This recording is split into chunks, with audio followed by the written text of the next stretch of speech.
In the wild, they are flying rainbows. In our homes, they are the third most popular pet.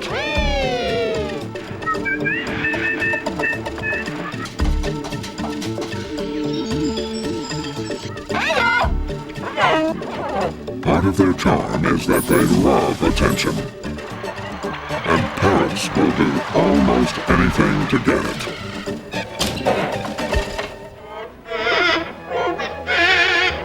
Our singing star is Flo, a yellow-naped Amazon parrot who lives here in New York City.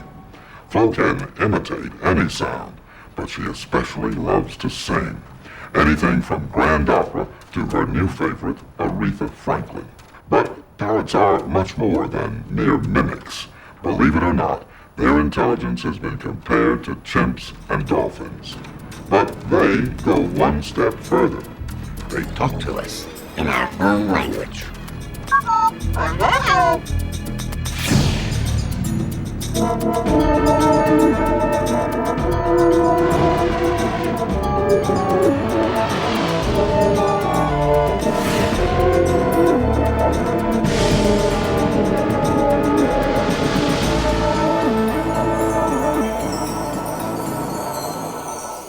Nature is made possible by the Corporation for Public Broadcasting and by annual financial support from viewers like you. And by Canon, providing the power of imaging to express your visions at home and work. And by Ford, maker of the Ford Explorer. Because sometimes where the pavement ends is where the world begins. Ford Explorer, the world's too big to be left unexplored.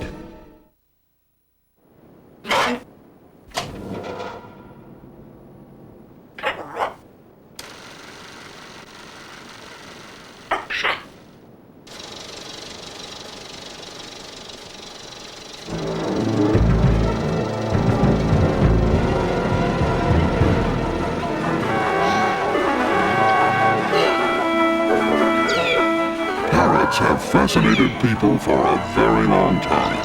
But what's so special about a parrot? To answer that, you need to examine their lives as pets and in the wild.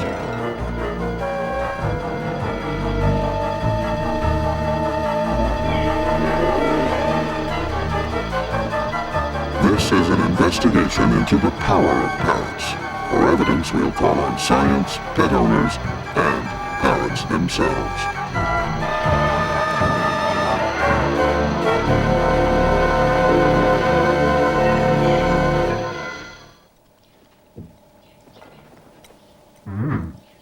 Is that nice? More than 8 million parrots share their lives with humans.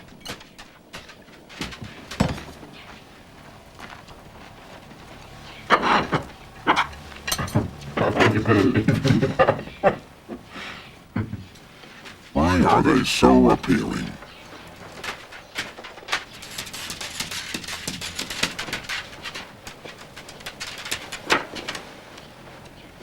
Every owner will have his or her own answer, but on one thing they'd have to agree. Parrots add color to their lives.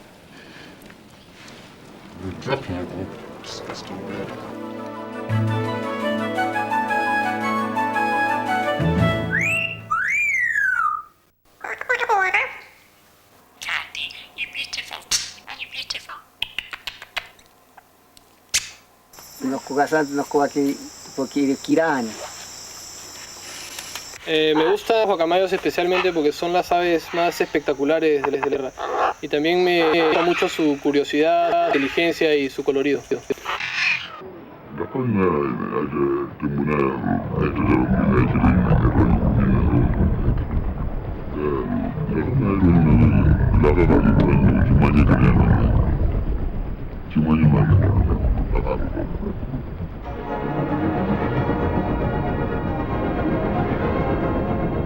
Paris combat dazzling array of vivid hues, all the colors of the rainbow.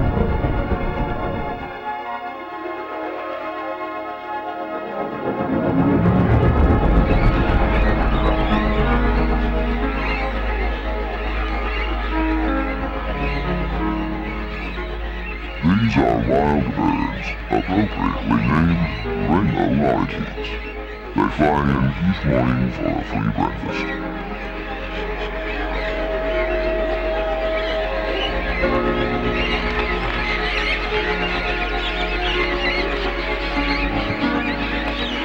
The spectacle of these dazzling birds attracts over 500,000 visitors each year to Currumbin Sanctuary in Australia.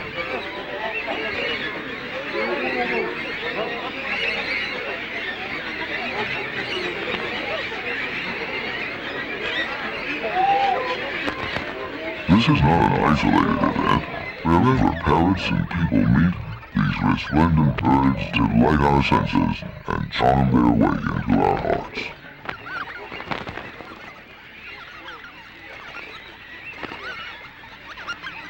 But their colors are not designed for our eyes.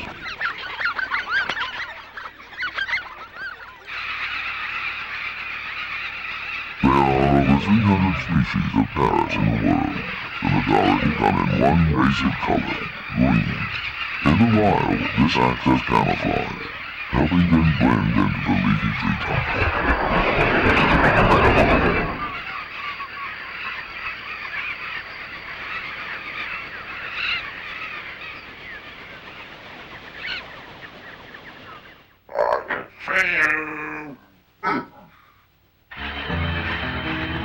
Dump a mud hole in your ass, Their goof vivid butt. green plumage makes parrots nearly invisible in the forest.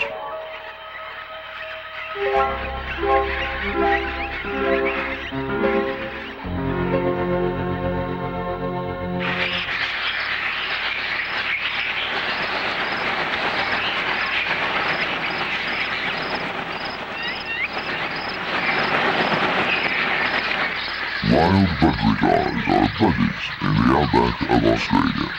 Their color is also green, but their pattern is one of fine lines. This helps disguise them in their habitat, among the grass stems where they feed on fallen seeds. And they need camouflage, for there are more than a dozen kinds of hungry hawks and falcons on the lookout for something to eat.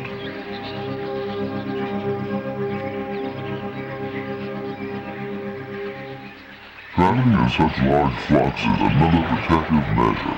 An individual can hide inside the flurry of greens. The Kia lives in New Zealand, where green is also the best color for blending in. But it has other colors in reserve. The flash of bright underwings acts as a signal, keeping the birds together as they fly over their vast domain.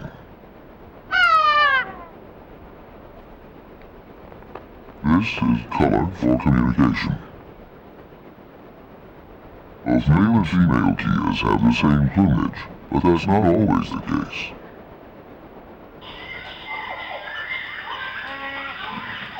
The female eclectus parrot is one of the most colorful of all.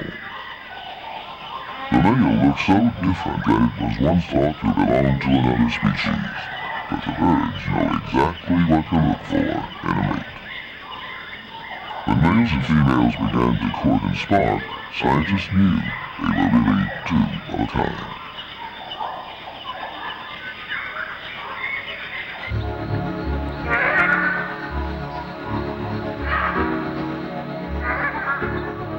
These magnificent macaws of the South American rainforests use color in yet another way. Unlike the eclectus pair, both male and female look alike.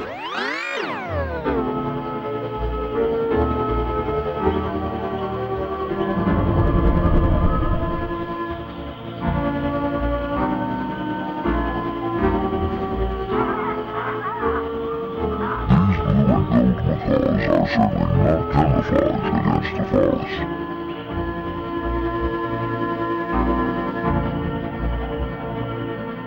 But they are dull in comparison to this magnificent bird. Scarlet macaws seem to define the very opposite of the word camouflage.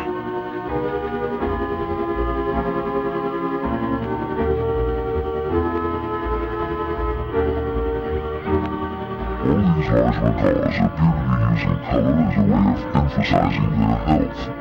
Vibrant plumage indicates that the bird is in good shape, one that would make a good mate.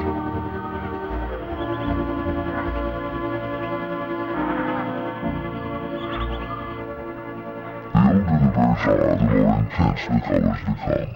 Plumage, therefore, can be a sign of experience, a quality which is important when choosing a partner.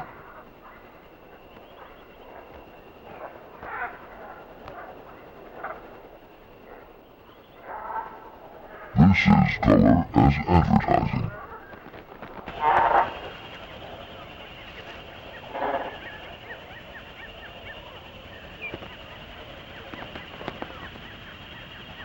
The world's largest and possibly the most sensationally colored of all parrots, the hyacinth macaw.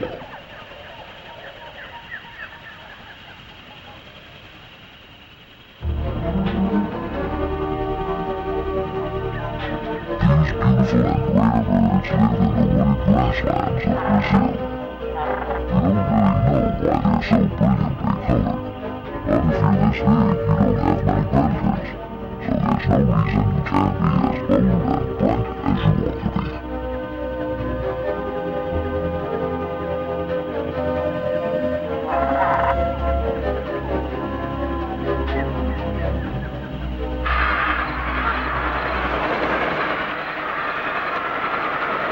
White cockatoos aren't hiding themselves either. They may not be bright blue or red, but they are quite striking in their own way. Like the macaws, they have no camouflage, but they are concealed by other means. They live in enormous flocks, a confusing mass for any predator.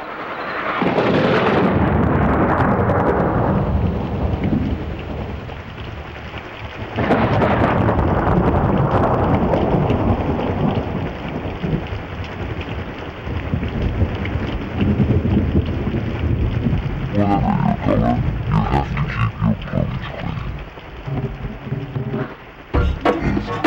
Color is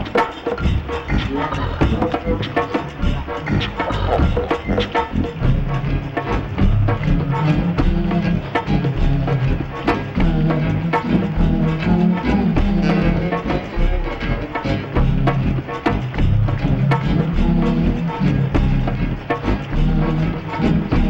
one reason we love parrots. Another, of course, is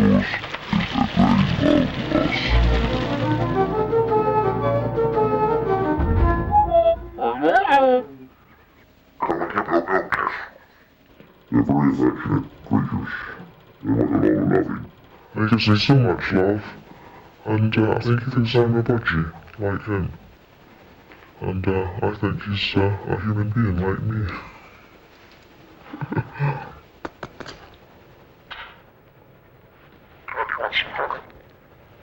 It's like having another person in the house, except it has feathers.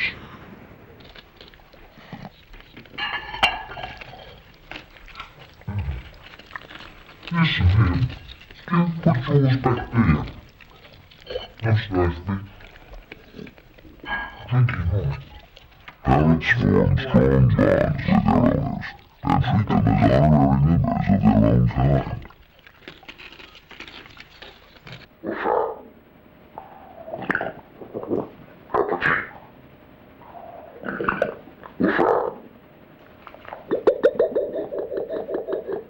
If you kill parrots without another mate, they will just naturally You were saying?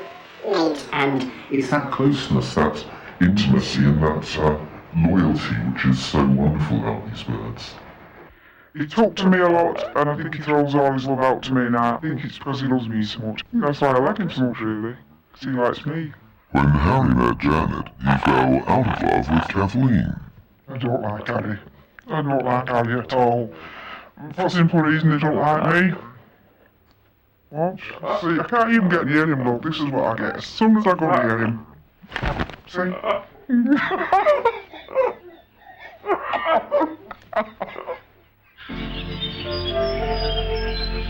Parrots live a long time. Some species can survive for 70 years or more, and they tend to mate for life, though they may have an affair or two on the side. It's this ability to form long-lasting relationships which makes them so endearing to us, because their love life seems to mirror our own. The bond between male and female is strong. Grooming each other and snuggling together help to reinforce the relationship. As an added bonus, those feathers that are so impossible to reach finally get cleaned. I think what she's really after is she's after preening. And as you see, I wear a beard, and I suppose beards and feathers are not that dissimilar to a parrot. And she will spend a long time just going over me and just checking everything's, all the feathers are lying the right way, I suppose, is what she's after. Sadness. Quit our tickle.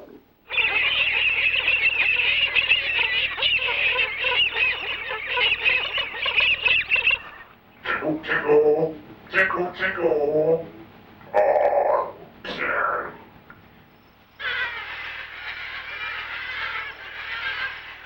In most parrot species, the pair preen each other, but in this case, a rival is trying to win over this female with his grooming techniques. Her mate quickly sends him on his way.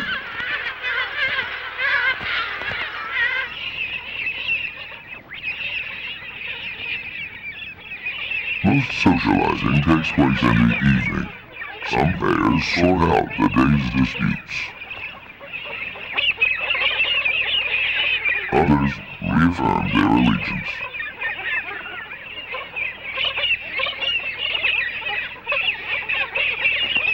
After a pair is bonded, they begin the difficult process of raising a family.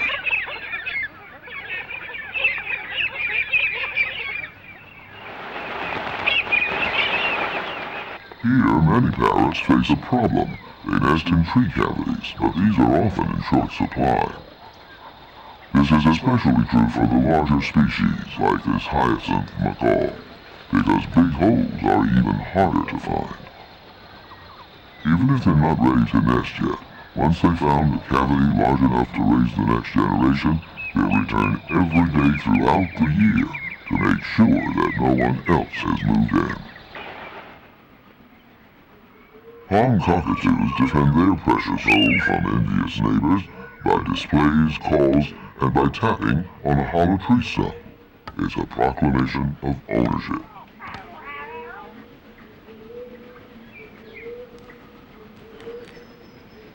But the cockatoos have taken their displays one step further.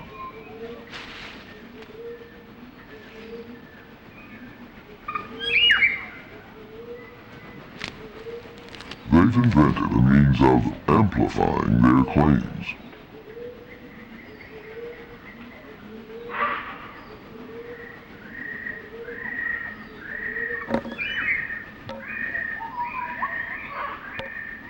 These ingenious birds manufacture and then beat their own drumsticks. The message for other cockatoos is loud and clear.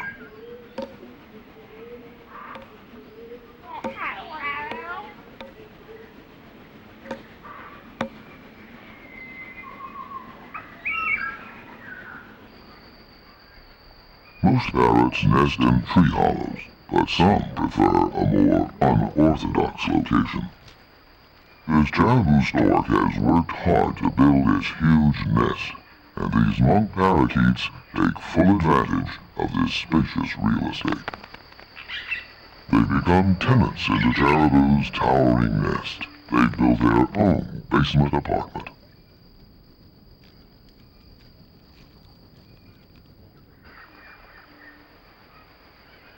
The stork's nest is a great place to lay their eggs because the presence of the large stork deters predators.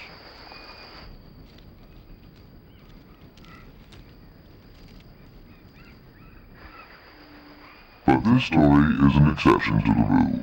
The birthplace of most parrots is in a tree hollow.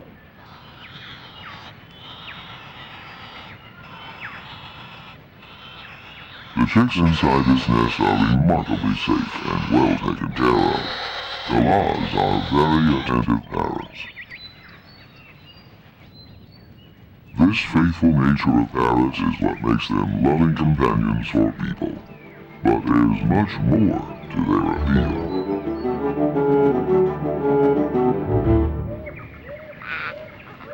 Let's face it, parrots are simply fun to look at.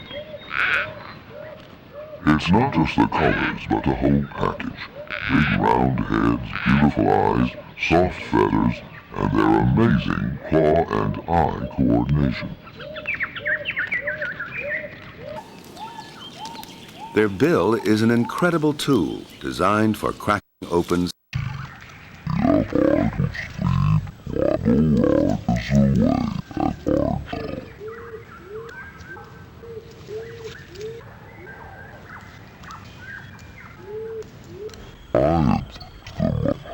Bill of any bird.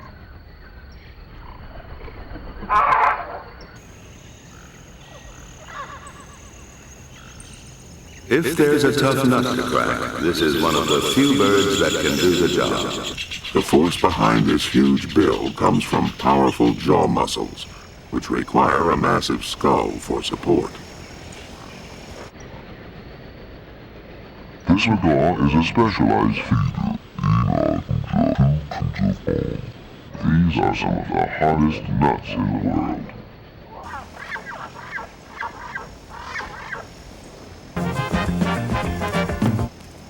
There's not one nut as far as the eye can see.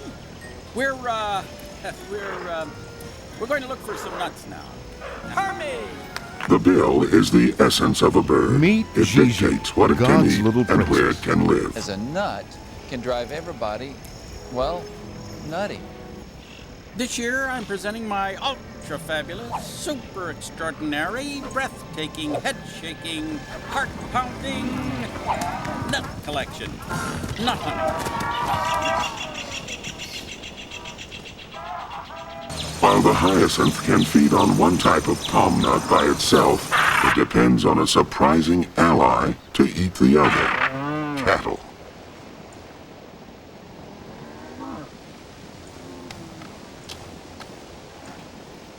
It shares the Pantanal region of Brazil with herds of cattle which were introduced about 400 years ago.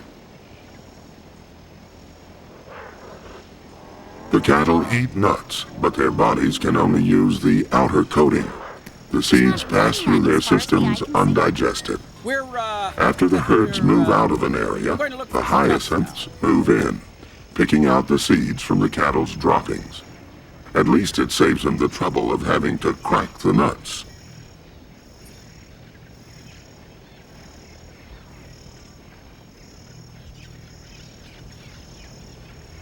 This is a lazy bird's way of gathering seeds.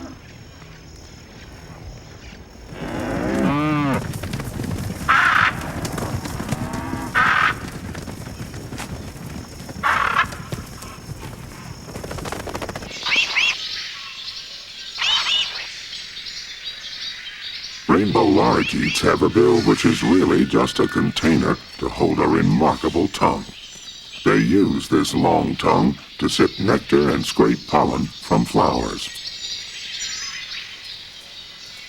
Because of this specialized tongue, their diet is limited to flowers that can be sipped or slurped.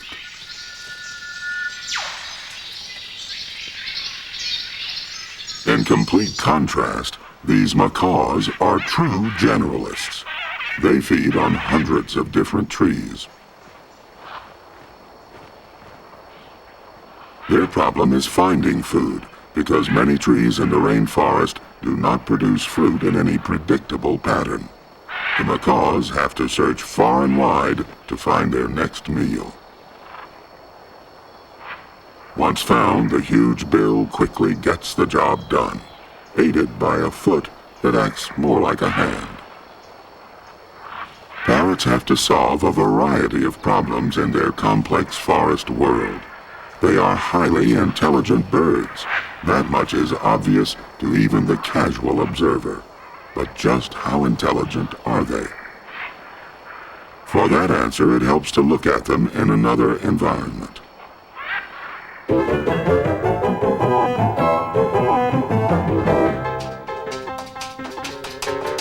Ask any parrot owner, and they'll tell you that their birds can certainly understand English.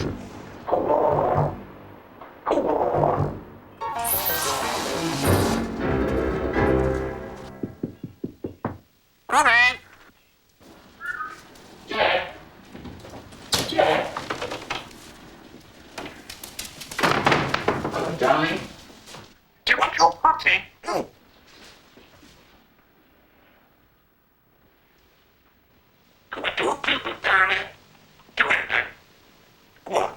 Quickly. I said, good boy, darling. Good boy, darling. Does the brain of an Einstein lurk inside this feathered head? Oh, yeah. For 17 years, Alex on the left and Dr. Irene Pepperberg have been working on the mental powers of parrots. Their efforts at the University of Arizona have produced some remarkable results. What shape? Corner. Yeah, how many corners? Say the whole thing. 4. Corner. That's right, 4-corner. The birdie. Oh, you can't have another nut. I'm sorry. Okay. What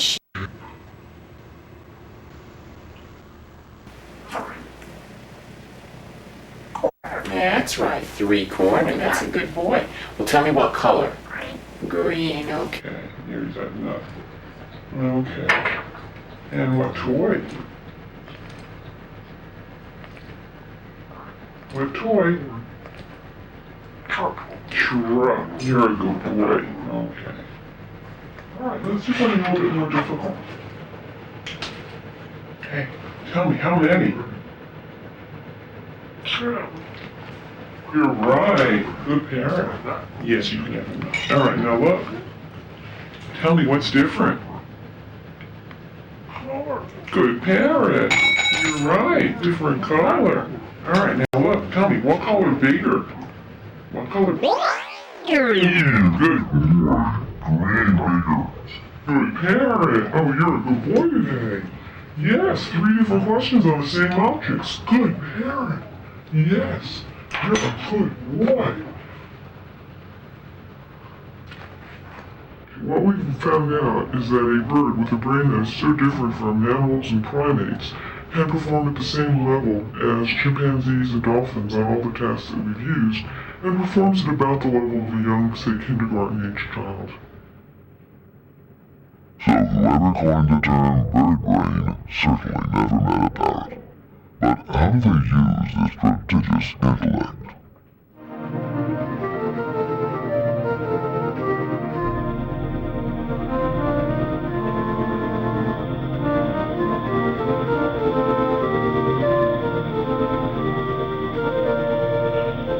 The rainforest is a hard place to make a living. Just as birds have evolved with adaptations for eating plants, plants have evolved with ways to stop them.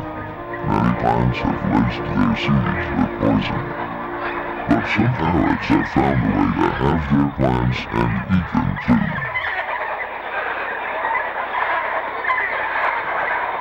Each morning, thousands of blue-headed and Amazon parrots and small macaws congregate at a few remote cliffs of clay.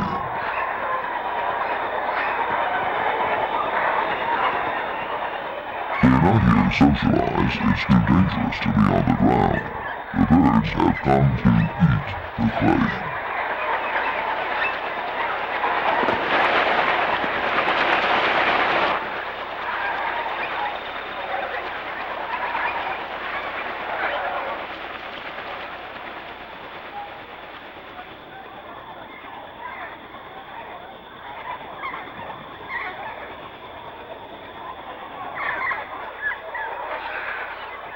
No one really knows exactly why the parrots do this, but it's possible that the clay contains chemicals that neutralize the toxins in the seeds they eat.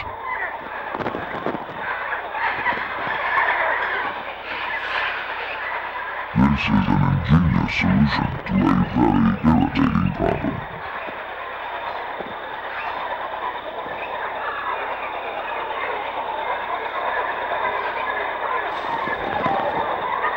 The small parrots always come first to the cliff. After they fed for an hour or so, the big macaws arrive.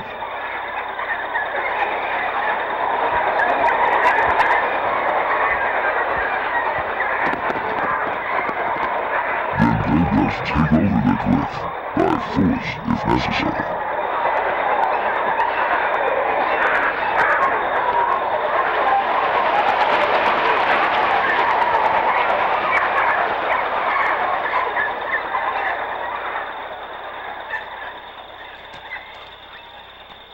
If parrots were not smart enough to solve the tricky problems posed by the Amazon rainforest, it's unlikely they could survive here at all.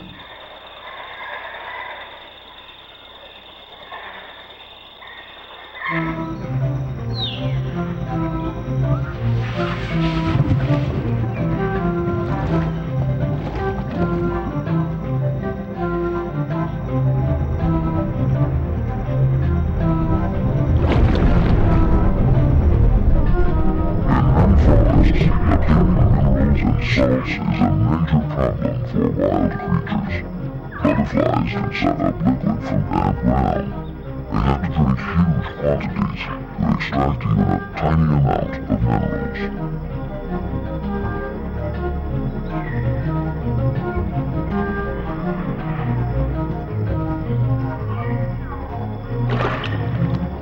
Forest elephants have to do the same on their own grand scale. They also dig underground to reach the salt-rich soil below. In West Africa, they use their strength and numbers to create clearings deep in the forest. The pits they dig fill with salty water, good for drinking and for playing.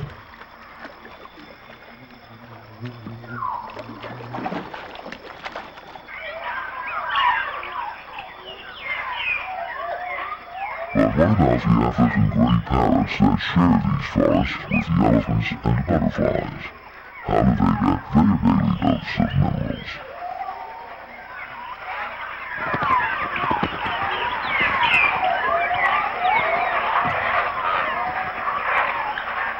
Each very large flocks of garrulous grays gather at the elephants' clearings. They feel more secure in the treetops, so they circle cautiously, checking for danger on the ground.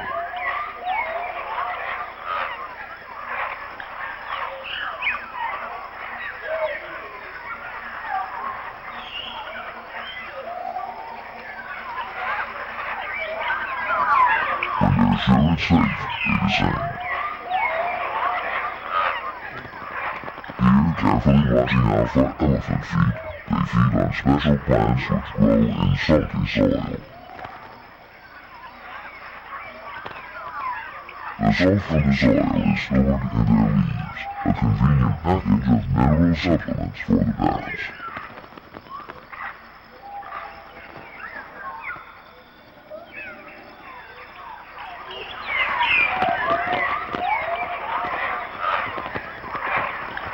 The African grays have not only learned this complicated elephant-assisted solution, they teach it to their young. Parrots have a lot to learn growing up from their parents and their peers.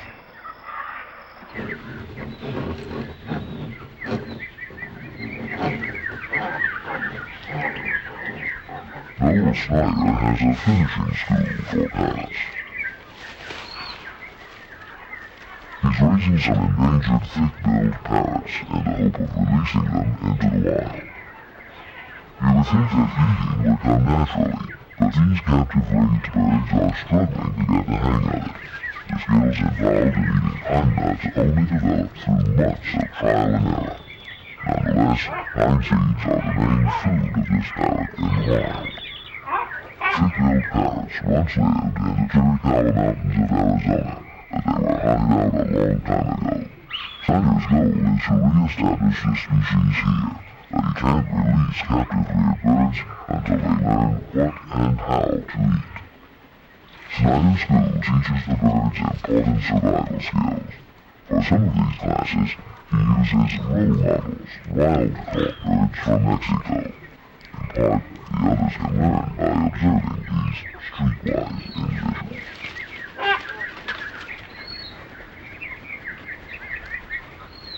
And they clearly need to learn how to get along with each other.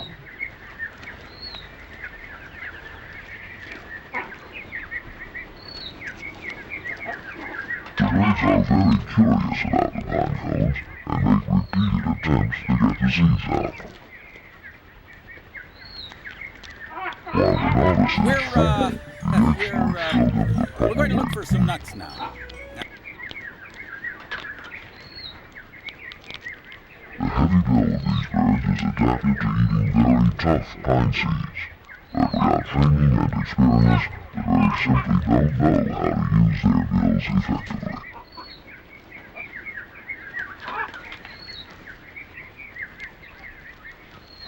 Once they learn how to feed on the cones, advanced lessons will focus on snipping the cones off branches without dropping them, an even more difficult skill.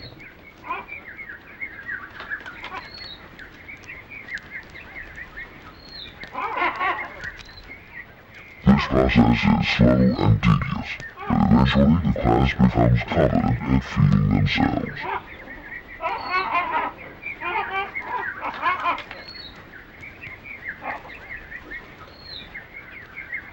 For the next lesson, Snyder calls on a Harris hawk.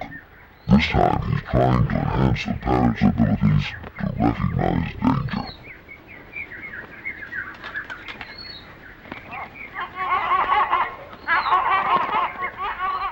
Unfortunately, once released, the birds have trouble finding food and avoiding predators. So far, of all the captive reared birds released, only one has survived. Testimony to how much a parrot needs to learn early in life. Releasing the wild-caught parrots has proved to be much more successful.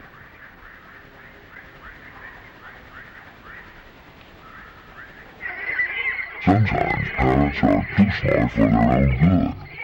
Australia has been at war with these for more than 30 years. In the 1960s, the Laws learned how to rip open the seams of grain sacks, releasing a bounty of stolen goods. The farmers retaliated by building the law-proof grain silos, so the birds changed their tactics too. Now they fed on the grain spilled on the farmer's property. In the 1970s, the farmers sealed their trailers so there'd be no more spillage. For a while, the thieves had to go elsewhere, but not for long. In the 1980s, the farmers wanted to fatten their cattle and now began feeding them more grain, spreading it onto their fields. And the birds invited themselves to the feast. They had such an abundance of food, there was a population explosion, which is still the case today.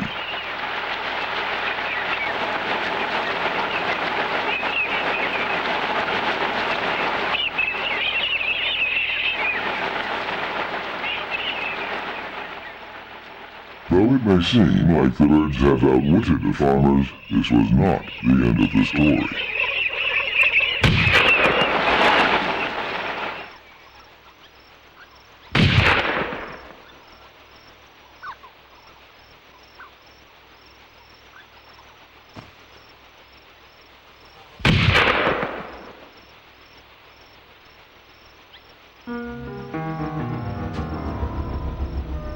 Showing us how many of those birds are in this year, this guy's going to eat my crop. I've got this honey bird, and I shoot a few frightened or one, I'm going to lose a bit. Droughts bad enough that these bastards eating off the croppers. The wonderful birds that make a hell of a mess of my crop.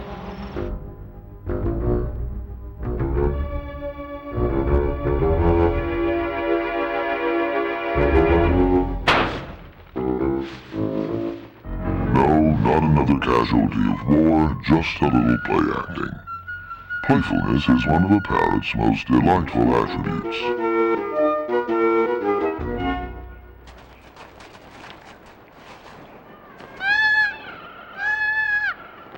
Young Kias play a game of rough and tumble on the snowy mountains of New Zealand.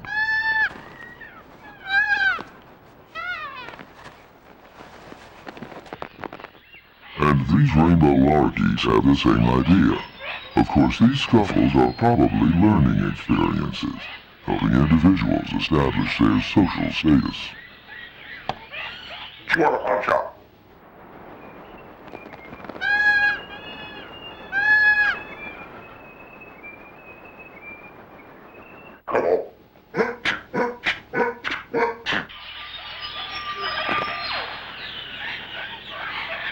But developing social skills is not the only reason parrots play.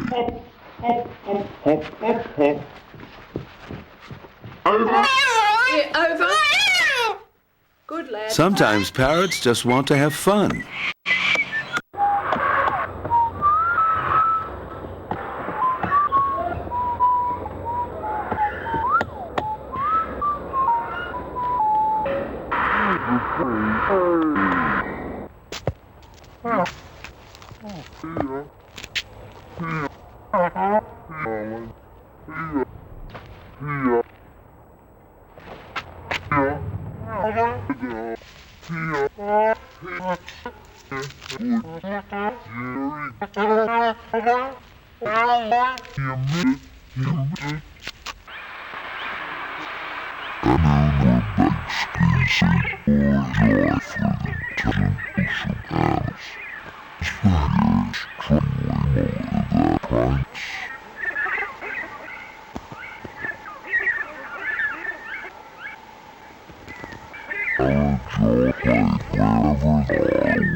While the skiers are out having a good time, so are the Kias.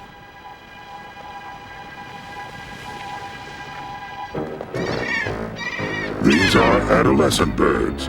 They form a sort of teenage gang, just looking for trouble, trashing everything they can get their beaks on.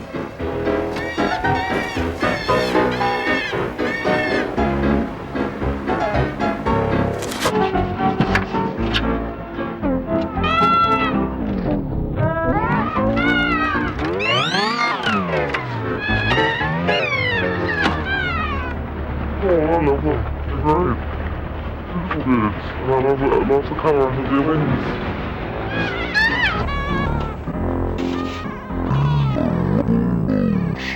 Taste for rubber.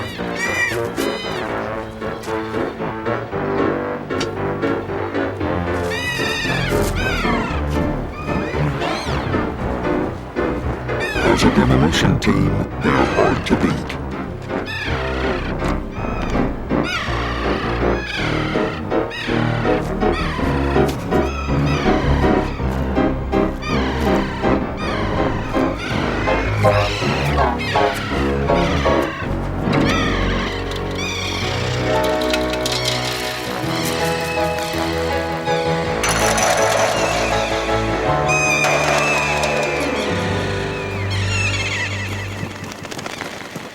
Destructiveness may just be a game for the Kias, but for many captive parrots, it's a sign of boredom, and boredom can lead to madness.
Well, I was one. It was about o'clock in the morning and I suddenly heard piano from upstairs. This surprised I had never before. And Fluff's not cried. And she said Fluff told her fears very excited and then I heard a sign of singing upstairs and was stressing like she with her. She was doing nails morning. And that's how I doubt where she's getting problems from. And now stuck with her life.